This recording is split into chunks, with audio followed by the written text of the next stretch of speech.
When you have a section with lots of items, like the one shown here, it might be quite difficult to find things. One of the things that we can do is to add custom section views that allow you to filter this information in different ways. So it's kind of easier for me to show than to explain.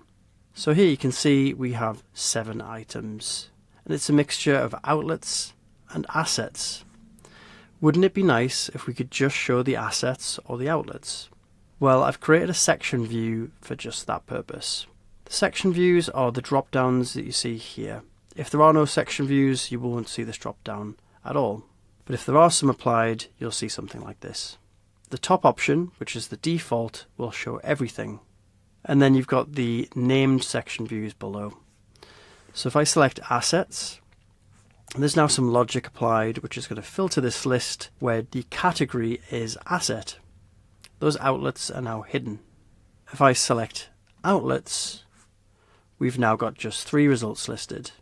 Now that's a really simple query because we're just saying where one field equals one value. But what if you want to do something a bit more complicated? Well, there's lots we can do. So for example, let's go back to this list. What if I wanted to show any locations with the word basement in it? Well, you can see here we have basement, this is level -1, and then the lower basement, which is level -2. Section views can accommodate that too. We can use a contains query. So in this case, I've created a section view, which is basements, and the logic says if the location contains the word basement, then show it. So to prove that, I'll select the section view, and you can see we only have those basement locations. What about if we want to say something like if this field isn't empty? It's quite a common one. Well, a good use case for that would be no access areas. So you can see here, if I go back to the default view, we have 3 records which are either limited or no access. I want my section view to capture both of those. So the section view I've created says if the access field is not empty, I want to show it.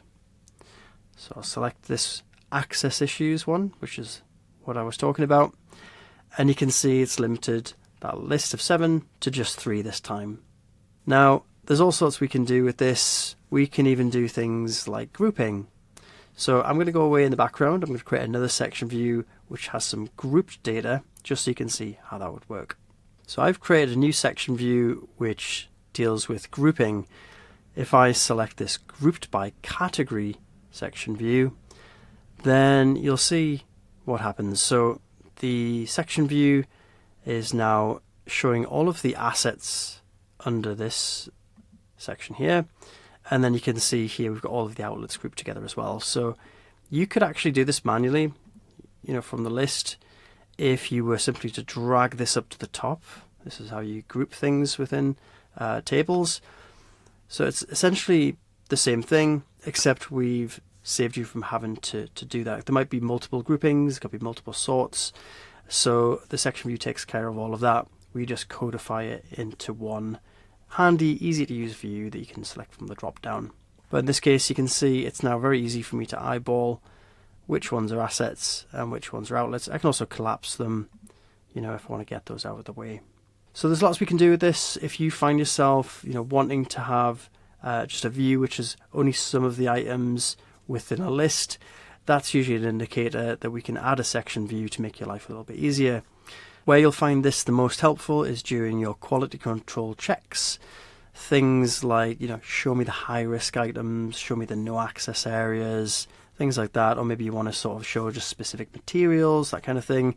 If you find yourself wanting to do any of these things, get in touch with our support team and we can add these custom section views to your templates.